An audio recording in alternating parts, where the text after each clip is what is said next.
There we go. We got ourselves recording, and we'd like to welcome everyone to our class on Shoftim, sponsored by Hadassah Lavona chapter in Modi'in.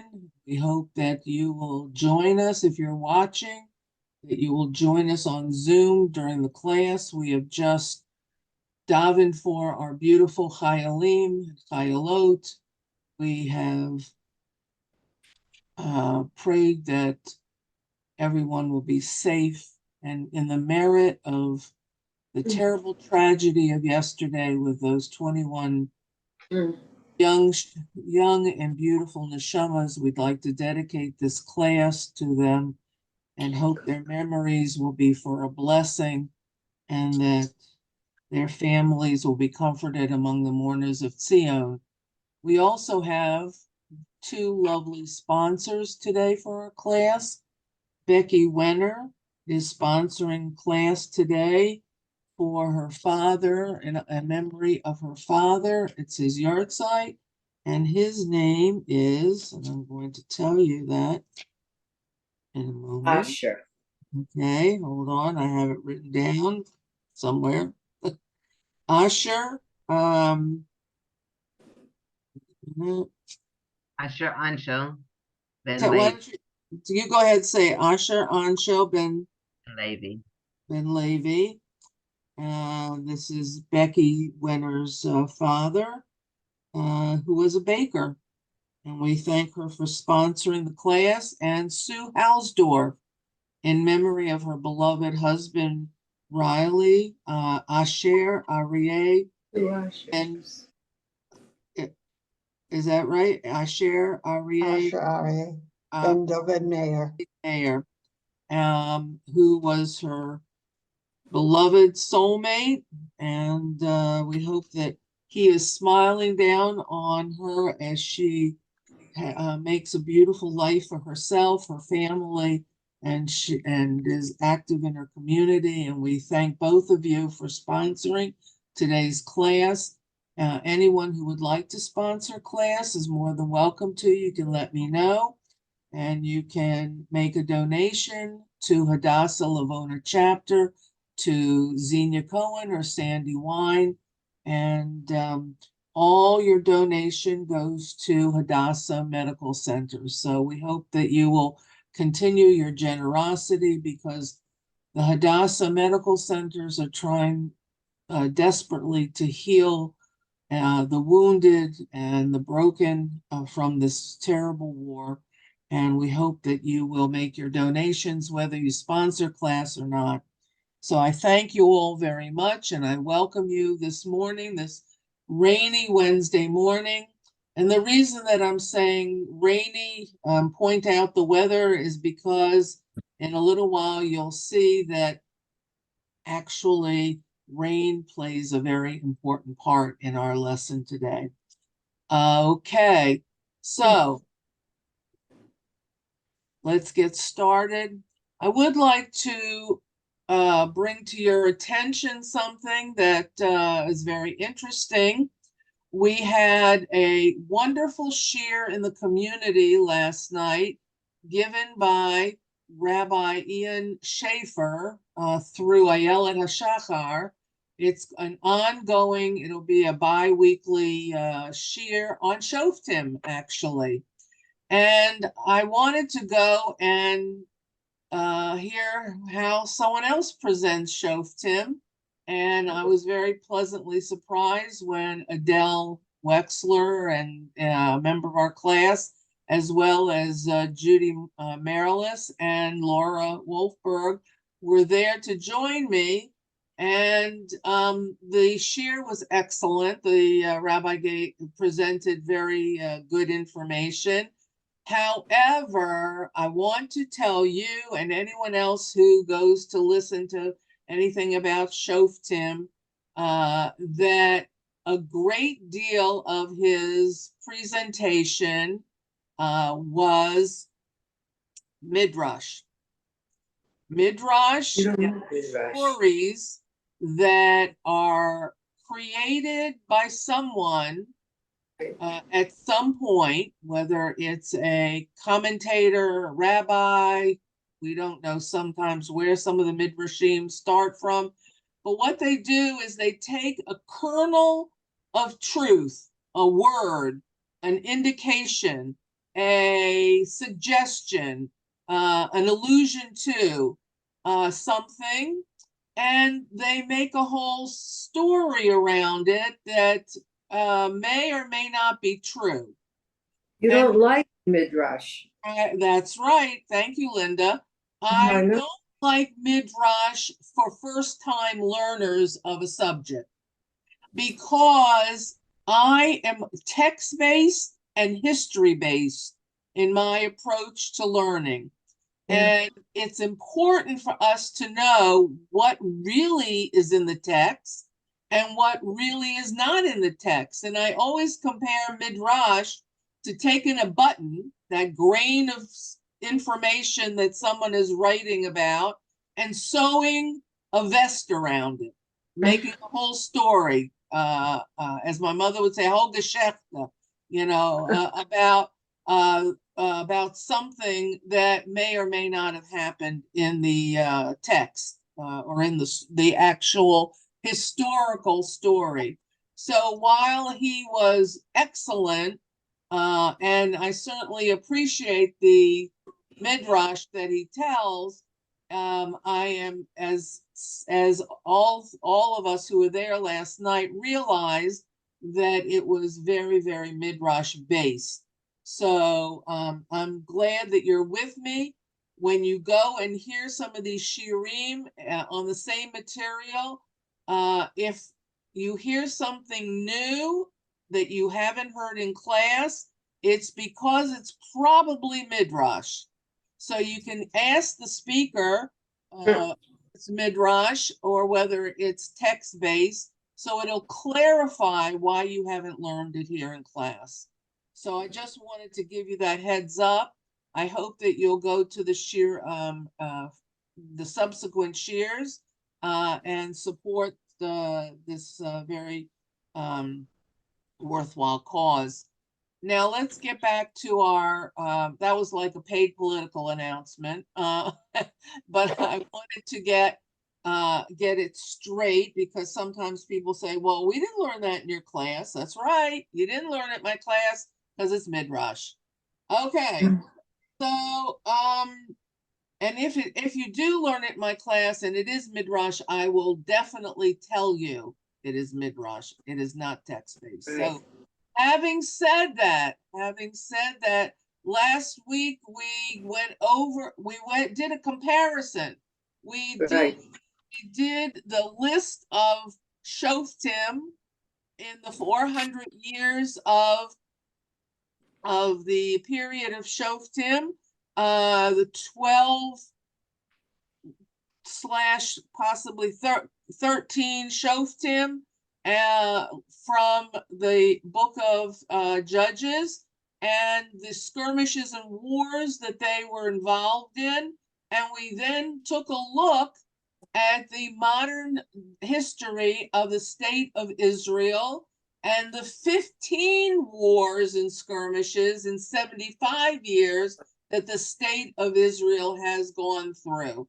And the point was that I wanted you to see that during those 400 years of a loosely confederated group of tribes in the newly entered Canaan after 28 years of Yehoshua, all that was going on seemed very intense and very, very difficult for the Bnei Israel.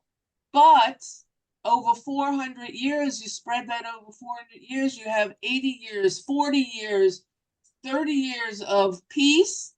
You have a quiet, and you have the people trying to put their lives together in this new land and trying to rid the country of the Canaanites and all other warring enemies surrounding them.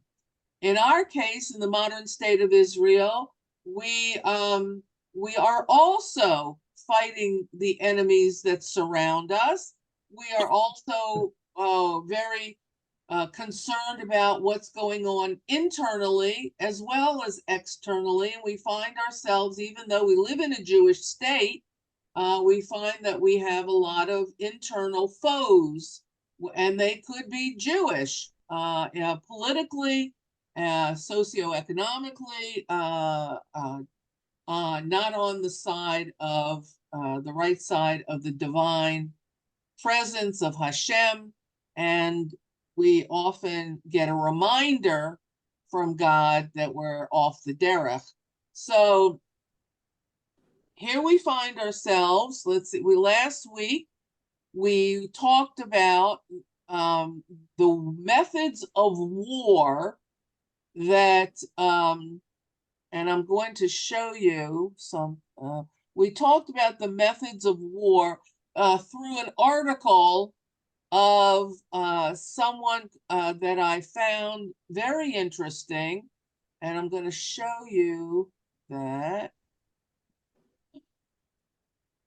Okay, let's see. I'm going to share that. Okay, let's now the article was written that I'm taking a lot of my information from about the different methods of war, and we're going to continue.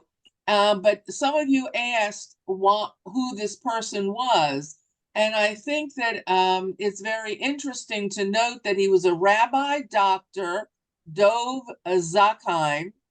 He served as Undersecretary of the Defense.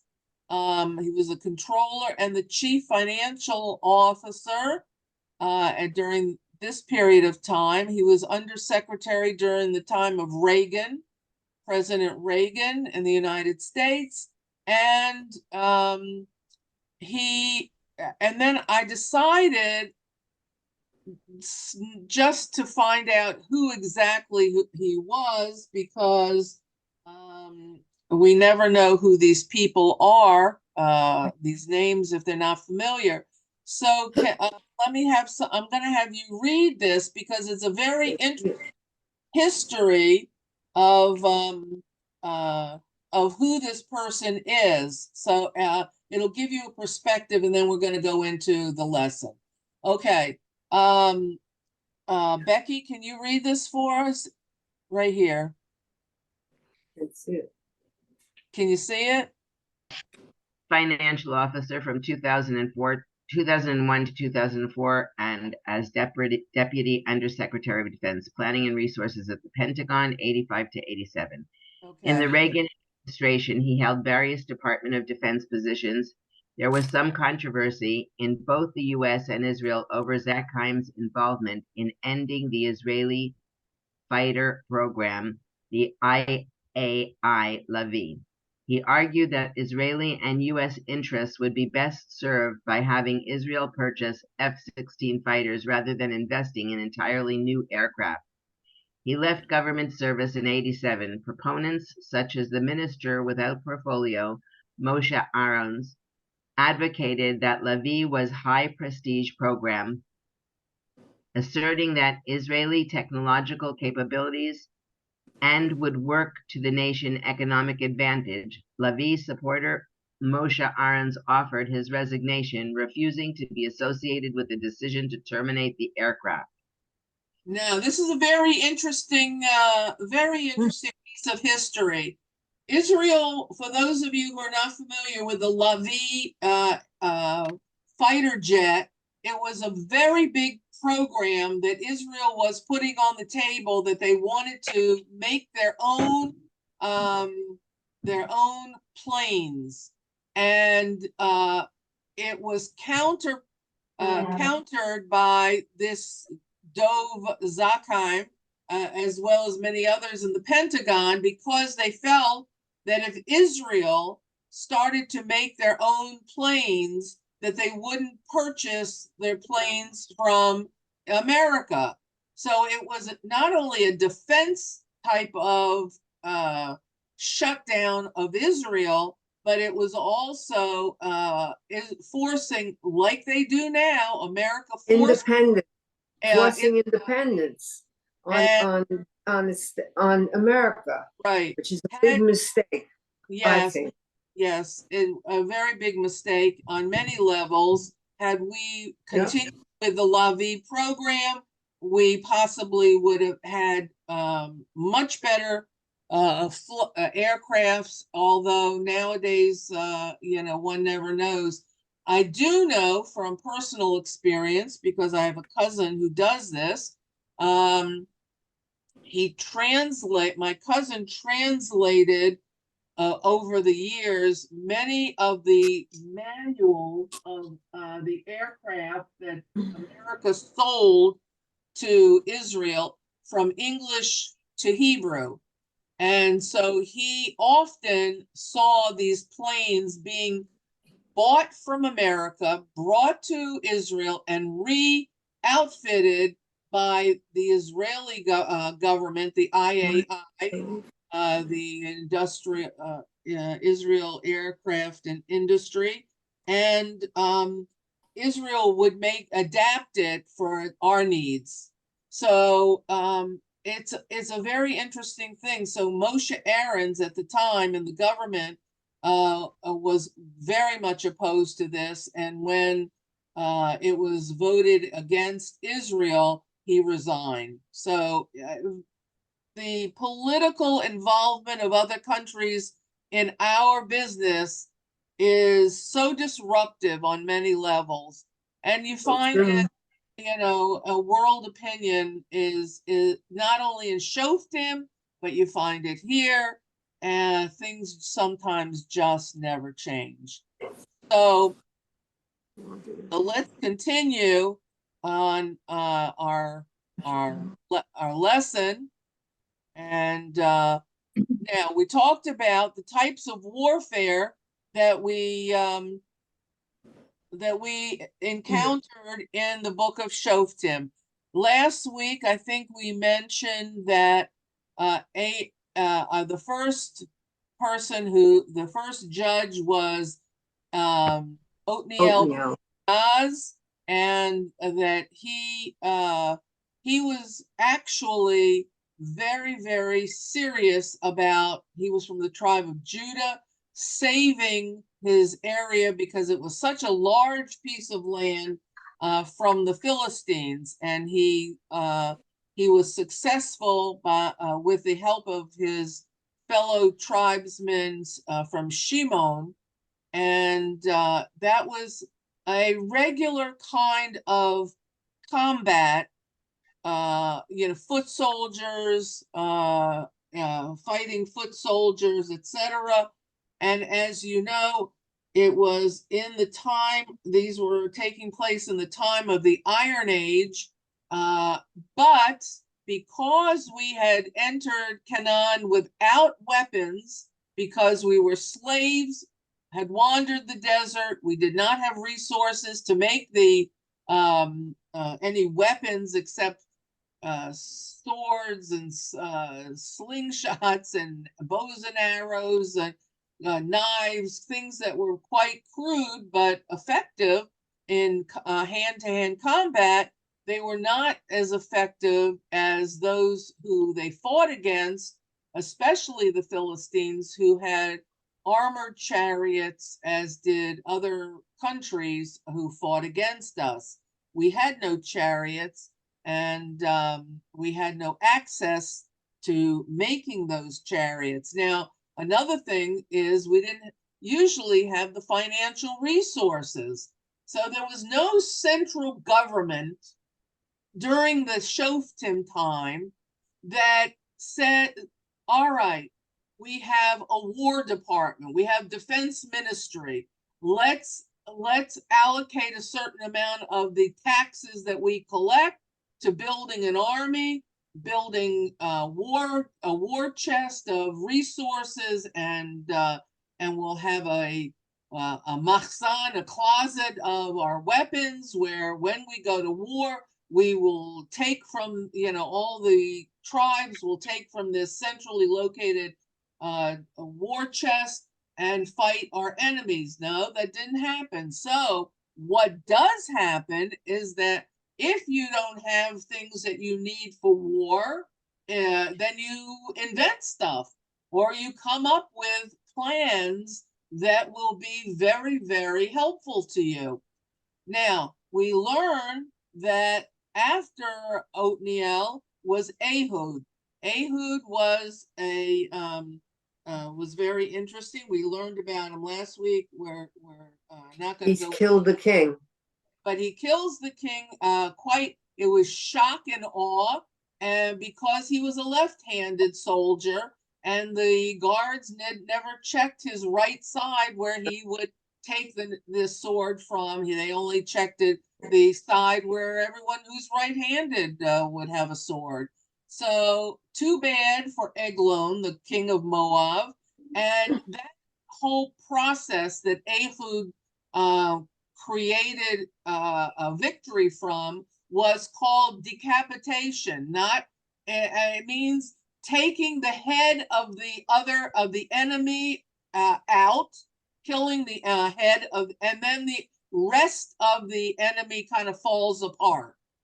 Because once you get rid of the one in charge, the main one, if you don't have a strong army, if you only have a strong leader, and you take the leader out, then everything else falls apart. And for quite some time after Eglon, the king of Moab, had been destroyed, Moab was not a bother or a problem for the Israelites. It lasted for a long time, and they did not recoup for many, many, many, many years. So that was that kind of surprise a tactic was very effective in that particular case.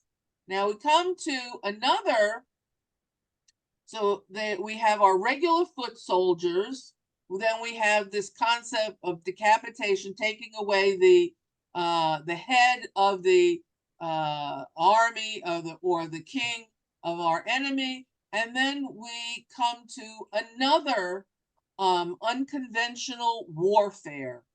It's called unconventional warfare.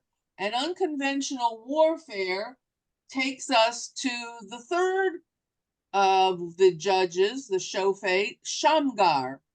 Shamgar, we know very little about. There's like 2 or 3 psukim about Shamgar, and he fights the Philistines with an ox goad. Now, everyone's saying, well, what's an ox goad? We're not plowing the fields these days, but we do know that an ox goad was this long piece of probably wood with a curved hook on it. The hook was used for 2 things. One, it was used like a cattle prod of the oxen to plow the field, to move on to plow the field. And if it was lowered on the plow, it was used, that hook was also used to dig a road to plant seeds. So he takes this weapon, and Shamgar is known for killing 600 Philistines with an ox goad. Now, clearly, this was a divinely designed method, and certainly he had the help of God. One man fighting all these. Clearly, he may have had other people. We don't know the details. We really know nothing. So there's nothing in the text. So anybody that hears anything more about Shamgar, then he fought he killed 600 Philistines with an ox goad. If you hear anything else, it's all midrash. Now, there was someone else, and I'm going to tell you who fought unconventional warfare. We have not studied him yet, but we will. He's the last of the Shoftim, He is Shimshon, Samson. Ah. Now, all of us know that Samson, Mhm. clearly involved with Delilah, but he was taken, Shimshon was taken to by the Philistines, and guess where he was taken? Can anyone guess? Gaza. Gaza. It's written in, it says Gaza. That's how it, Gaza is one of the Philistine cities. It was Gaza, it was Ashkelon, it was Ashdod, and it was Eglon and Gat. 5 of the Philistine cities. Some of those are now.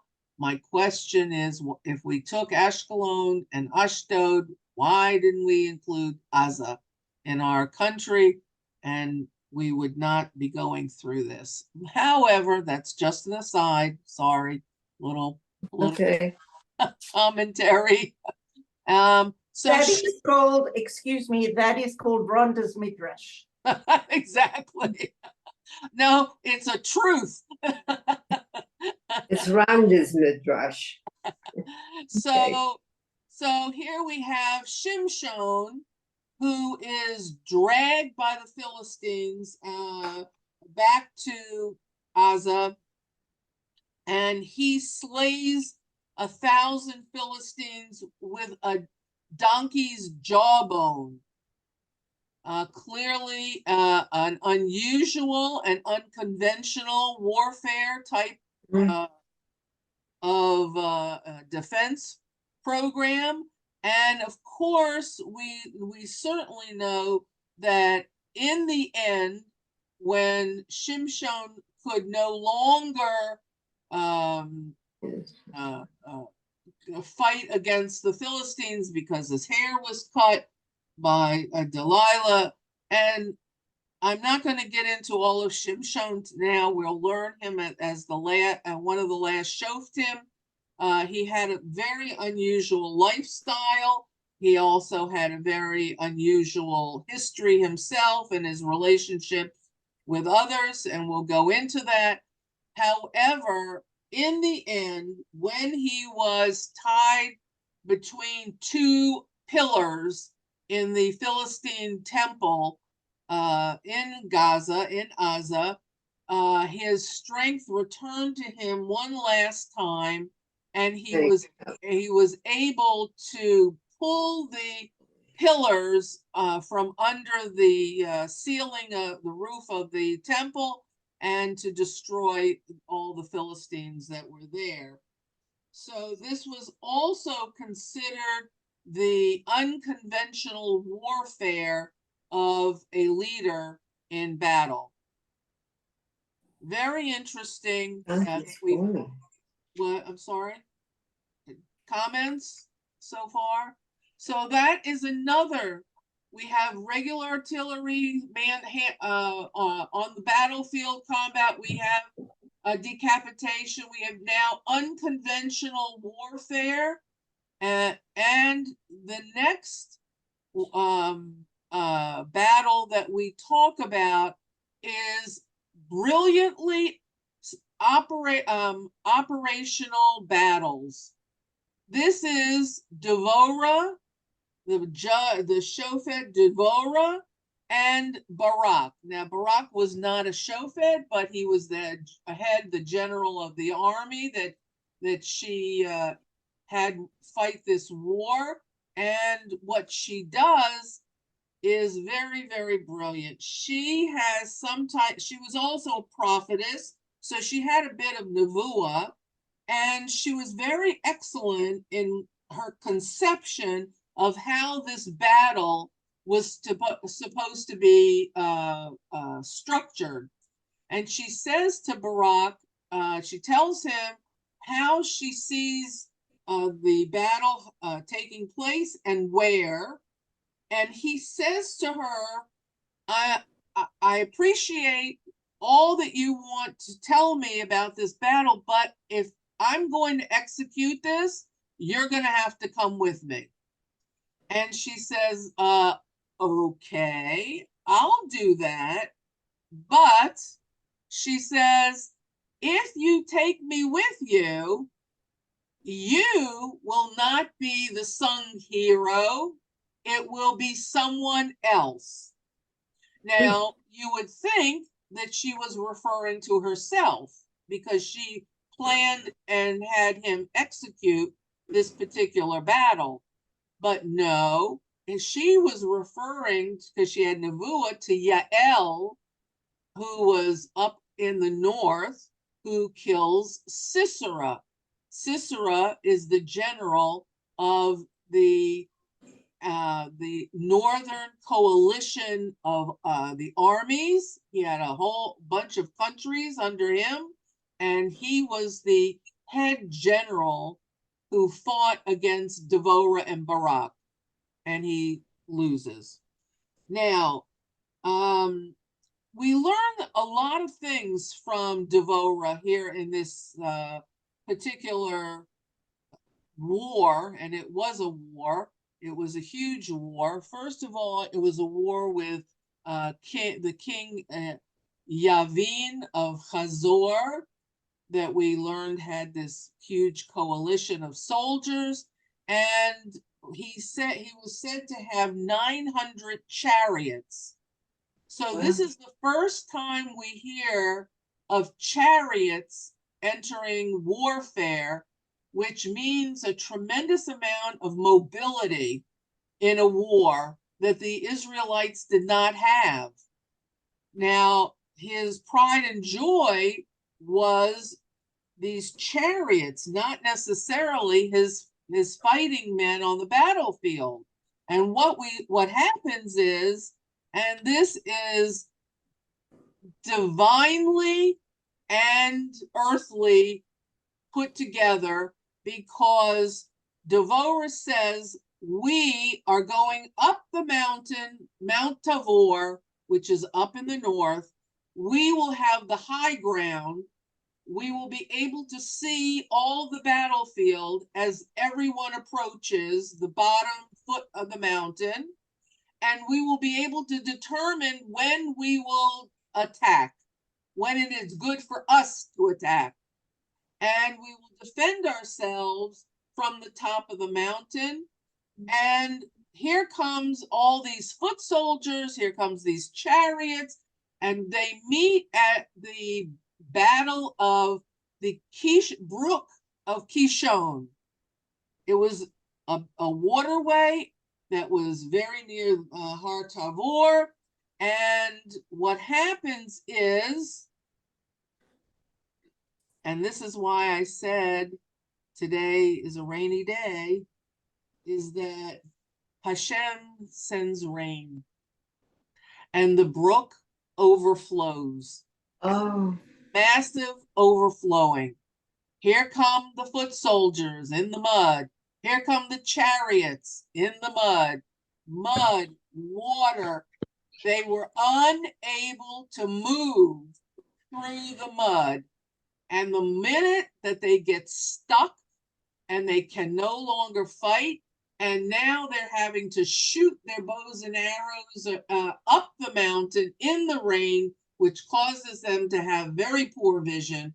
What happens is Devorah says, attack, and all of Bnei Yisrael, all the tribes involved, which was Asher, Zvulun, and some of Manasseh, some of Ephraim, were attacking, going down the mountain into the tribe, into the enemy that was stuck, which gave them a tremendous advantage over the enemy and created a huge victory for Devorah. I think some of you might remember I played the song of Devorah during class one time, and we can certainly listen to it again.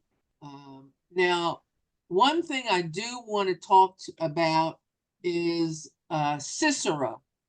Sisera being the general of the opposition, and he is the only general in Shoftim that we learn has a mother who's concerned about his welfare during the war. It's very interesting. We read about it. You might want to revisit that chapter in Devorah and Shoftim, where his mother is waiting by the window and lamenting, "Where is my son? Where is my son? He went to battle and he is always victorious. He should be home by now." She doesn't know that he flees the scene of the battle. He leaves his troops. He is a coward and he runs to up north, away from the scene of the battle, to where Yael is living. She was part of Bnei Israel, and he hides in her tent. What goes on in that tent is all midrash. And finally, he wants something to drink. She gives him warm milk, and Makes you it sleepy. The makes him enzymes. sleepy. Then he falls asleep. She drives a tent pin through his temple, his head, and kills him. Now, the mother of this warrior, this famous warrior, is waiting back in Assyria and Ashur and lamenting to her friends, "Where is my son?" So while he was the enemy, it shows the humanity of a mother for a child. It shows the concern, and her friends all try to calm her down and tell her, "Don't worry, he's going to be okay. He's just delayed in battle." Unbeknownst to them, he was not okay and he was killed. Now, I think that it's very interesting. We can flip that again. Here's my own commentary, that every mother of every chayal, no matter if they are foot soldiers or doing whatever they do best, always has a mother who is waiting for them and worrying. The other thing that we take away from this is that all the other armies in the world have leaders and generals, but they're never in the front. Right. The army of Israel puts its commanders in the front and have their soldiers following. And we learn this time and time again, that the men of all the troops in Israel follow their leader into battle, as opposed to being sent into battle by the leader at the rear of the battle. Now, Devorah is successful in this battle. She defeats the northern enemies, and there's quiet for quite some time. And it was a very, very brilliant and successful battle that she creates and comes up and instigates and devises. The next thing that we learn about is a method of battle called shock and awe. Shock, like I'm in shock, surprise. Yeah. And that shock and awe is a method of battle that is used to this day. Today, it's called effect-based operations, but a lot of times it's called surprise attack, shock and awe. Now, who was the shofet who used shock and awe and created tremendous amounts of tumult and crazy situation? Was Gidon. Gidon was the last shofet that we were talking about in our studies, and this is a method of reviewing who the Shoftim were up to where we were. He was chosen by God. He was personally chosen from the tribe of Manasseh, and he says to the angel who is sent by Hashem, why are you coming to me to help you in this crisis? You know, my father is the leader of the idolatrous group in our tribe, in our city. We are the lowest of the low, the poorest of the poor. I'm a farmer. I can't begin to think why you would choose me to come. And the angel says, God has sent me to select you to lead the Jewish people in battle. Now, there were a whole group of people, the Amorites, the Amalekites, the Ammonites, the Hittites. They were all invading for about 20 years into Canaan and taking the crops, stealing crops, destroying fields, and stealing people, kidnapping them. And the people had had enough, and they decided to go to war to protect themselves. Now, interestingly enough, this shock and awe type of effect-based operation was devised by Gidon. We don't know whether or not all of it, some of it, part of it, whatever, was inspired by God. But we do know that Gidon executed it with utmost care and responsibility. What did he do? Well, the first thing he did was sent out word that they were going to go to battle. Let me just give you, prior to going into battle, Gidon, who doesn't believe that he's being called on by God, tests God. Do you remember how he tests God? He says, in my barn, I have a fleece rug. And tonight, I'm going to ask you, God, to make it completely wet around the fleece, but the fleece will be completely dry. And that happens. He's a little skeptical. He says the next night, God, listen, okay, I see you did something here, but that could have been coincidence. It could have been luck. I have another request. I want you to soak the fleece rug, and everything else around it will be dry. And this God shows that he can do that. And Gidon says, okay. There were other tests of each other.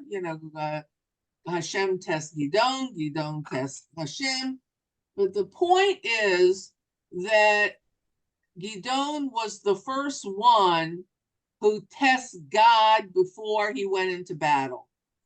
Once he was assured that God was with him, he was convinced that he would be successful in his operation, and he calls to all the northern tribes to please join him in this battle.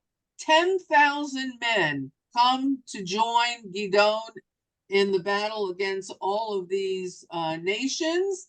And what happens? God says to Gidon, you know, if 10,000 men go on the battlefield, then it's going to look like 10,000 men were successful in war. And I, who am leading you into battle, will look irrelevant. So he says, we have to pare this down a bit, and I have a test for these 10,000 men. You're going to select 100 men from the 10,000. And the way you're going to select these men is how they drink the water from the river. Right. So what he does is Gidon tells, groups of men, go drink at the riverside. go get a drink of water. Do you remember this? Yeah. What happens is some of the men fall down on their knees and bend over and scoop up the water. And some of the men fall on their stomachs and they put their head to the water and scoop up the water. And God tells Gidon, the men who have dropped to their knees so quickly, they will not be in the battle. Take 300 of the men who fall on their stomachs, because the ones who fall to their knees will not be the strongest in believing in God. They are quick to fall on their knees to worship idols. And this is what happened. He takes the 300 men who passed the test, and you know, I'm making the story shorter. That I'm trying to just give you an overview. And what happens is that Gidon gives every soldier a torch, a lit torch, a vessel, a kalim, a clay pot, and he gives them a sword. Did I say sword? A sword, a torch, and a clay pot. In addition, he tells the 300 people, the men, to divide up into 3 groups of 100. The 100 goes to the left, 100 goes to the right, 100 goes to the front of the group. So they've created a horseshoe or a U type of battle arrangement. And when do they go? They go in the middle of the night when the troops are changing guard, like 3 in the morning. And what happens is when people get off duty at 3 o'clock and people wake up at 3 to go on duty, to guard duty, you know, they're a little sleepy, they're a little groggy, they're not in full command of their faculties. And at that moment, at the change of the guard in the middle of the night, Gidon has people blowing the shofar as a signal to go into war. So first of all, these sleepy, tired guards going to their post or coming back don't know what the hell is going on. They're confused. They don't know what is happening in this dark. They hear, it sounds like thousands of horns blowing because it's all around them. And the next thing the Israelites are supposed to do is to crack open the pot that was hiding their torch, and all of a sudden the whole is light, and it looks from the surrounding troops of Gideon that he has thousands of people based on the lights that were flickering on the battlefield, and then they go and attack. Well, the enemy was so shocked by what was going on, this is the shock and awe, that they started killing each other, as well as trying to find out who was the enemy. They didn't know what was going on. So this part of the battle was executed perfectly. What happens? Some of the enemy, now that remember it's a horseshoe, so there's one area that's open. They run away from the battle, and who is waiting for them in the hills of the west bank of the country? The remainder of those 10,000 people, soldiers that didn't make the cut to be the 300. And here goes the troops, the enemy troops running away from Gidon and his soldiers right into the hands of the additional soldiers. So this is the perfect example of shock and awe. And that's an operational move that apparently is used to this day. There are many of the battles that were fought in Israel that the commanders actually looked at Tanakh, the battles that were fought back in the Torah and in Tanakh, and used many of the ideas and devices for their own battles because they are quite successful. So now we've learned about Gidon and his very, very successful mission to make sure that we were successful on the battlefield with as little as possible. We didn't have chariots, we didn't have tremendous amounts of iron swords, and still, with God's help, we were successful. Now, that's the end of where we're going to talk about now, what we're going to talk about now. Those were how the battles were fought and the different descriptions of the methodology that they used. I would like to add, what time? Oh dear, it's what time is it? Okay, we have a couple minutes left, and I will take only a couple minutes for the rest of what I want to share with you. I have added 2 items of my own, and I want to share that with you because who is that? That one tactic that was unknown to the ancient world and is used quite a bit today is social media. Social media warfare, and that's what it's called. Israel is losing the social media warfare. Right. And we are up against an enemy of unknown numbers of proportion. It is oftentimes AI generated, which means artificially intelligence are generating a lot of the media. There's what we all know is fake news that our enemy is paying journalism people to write according to the enemy and posting it. And because we have so few people who are sympathizers and supporters of Israel, and I say that actually when I said so few, that's not always correct, but they are so vocal, they are so strong, and they are supported by so much money from people who seek to destroy Israel.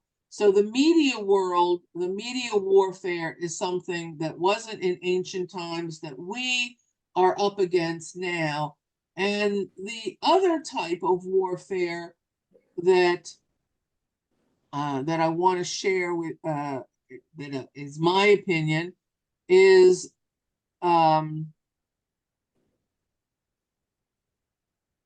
let me see, is fight as is Israel's choice to inform our enemies prior to our attack by flyers, by phone calls, by text messages.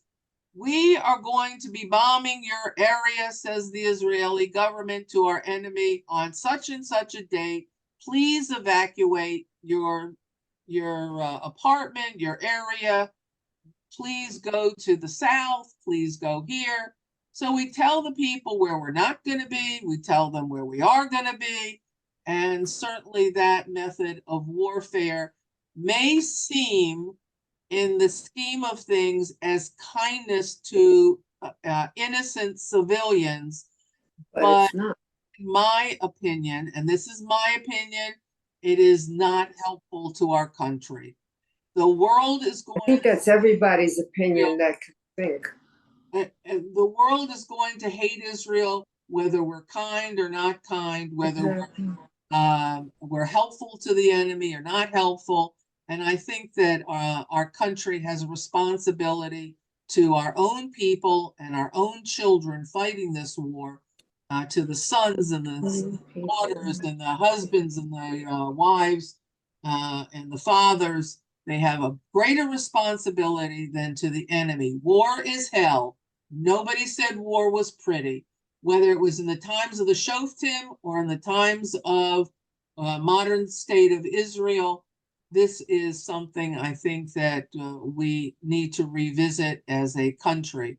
And so those are the operations that I believe are very, very important to keep in mind. And I think that we get a perspective of Shoftim battles and our battles. And I hope and pray that we learn from the past so that we are successful in the future. And I thank you for listening today. And I hope that in the merit of our learning about warfare, that the neshamas of those 21 young men will go directly to Shemayim, to the Kisei HaKavod, and that their memories will be for a blessing and they will be considered our heroes. Thank you very much. It was 24 that was lost, 21 in that one situation, Yeah, but that right. day was 24. So all of them. Thank you very much. And thank you for our sponsors. Thank you for watching. Thank you for participating. And I hope next week we will start where we left off in learning. Bring your texts with you. We will be learning about the end of Gideon's life, the Shofet Gideon, because that's where we left off when the war started. And we will go back to our text and learn about what was going on back then. So I thank you very much, and I wish you a good rest of the week and a Shabbat Shalom.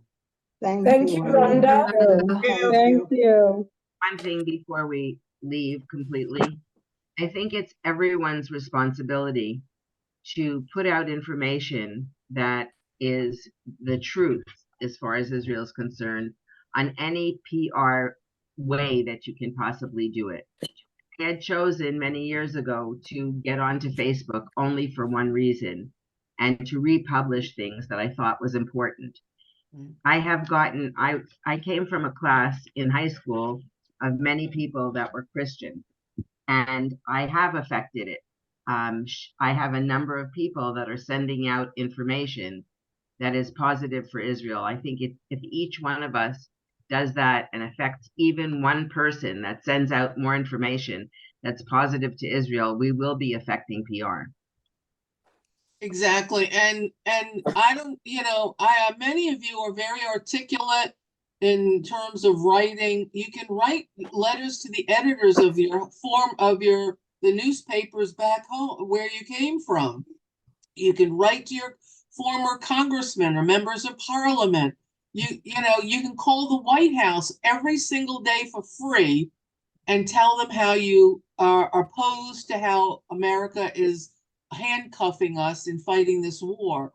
There's so much you can do. If you need the phone number of the White House, all you have to do is Google White House phone and you can get the phone number. It's a toll-free number. And you can leave a message. They'll take your message and you can say, stop handcuffing, stop putting restrictions, stop not selling us the proper equipment to defend ourselves. And you can write the same thing to your congressmen, members of parliament, or whatever government you were part of.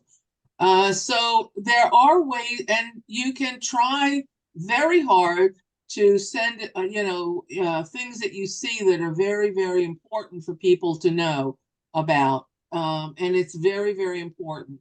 The truth is, you may lose friends over this. You may lose family members over this. But the truth is, it's our job, because we have to do our own battlefield and our own responsibility in this war, and that's very, very important. So that's my suggestion to you. Thank you, Becky. Thank you. Thank And you. everyone. very much. Wonderful Shabbat, everybody. Take good care. Be well, everyone. Shabbat shalom. Shabbat shalom.